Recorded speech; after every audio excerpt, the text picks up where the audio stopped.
one has to understand the importance of emotion. There has been a transformation in psychology, which was once interested in behavior, then in cognition, and right now we are going through what has been termed an emotional revolution. Emotion is now at the heart of most clinical theories and also of a lot of scientific research. It's at the heart of understanding early development, early emotional development. It's at the understanding of all forms of psychopathology, which I'll talk about in a second. And also emotion is at the heart of all forms of psychotherapeutic change, whatever the therapy model here. The understanding now is the fundamental nature of emotions in all human interactions. Emotions tell us what is meaningful, what is important. They're also the integration of the mind and the body, because emotions, by definition, psychobiological, the body's reaction, etc. Emotions are also at the heart of how we perceive something as being meaningful. Something is meaningful because an emotional response within us marks that. The body is marking that. So that being the case, emotional development is even earlier than cognitive and intellectual development.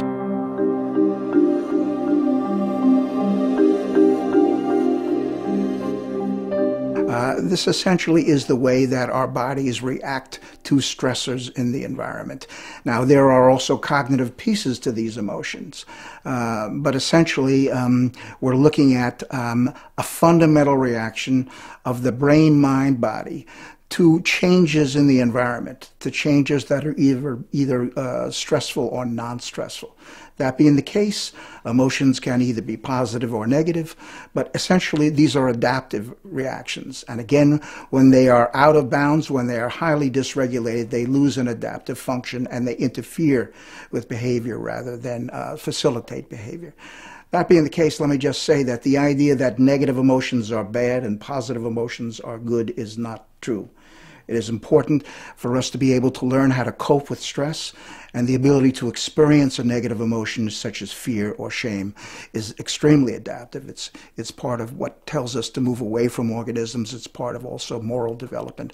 So I just wanted to point out it's not so much positives are good and negative or bad as the difference between regulated and dysregulated.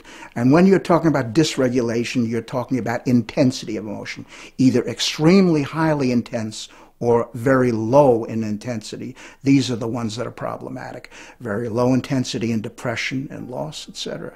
Very high intensity in, let's say, terror.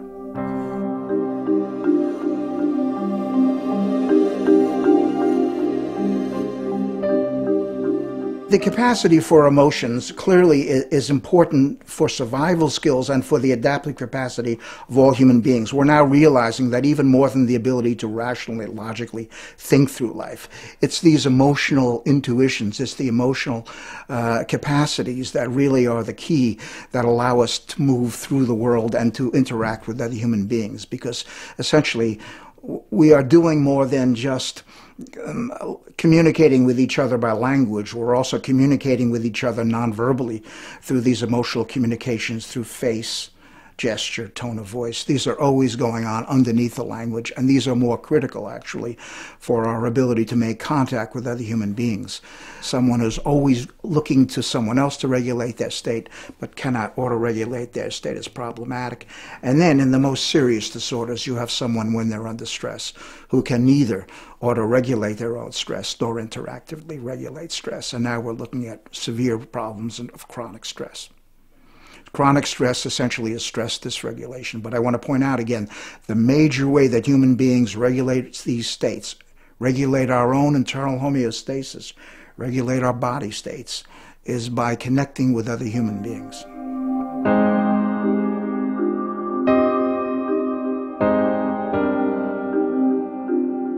The ability to be able to regulate one's own mental states as the environment changes.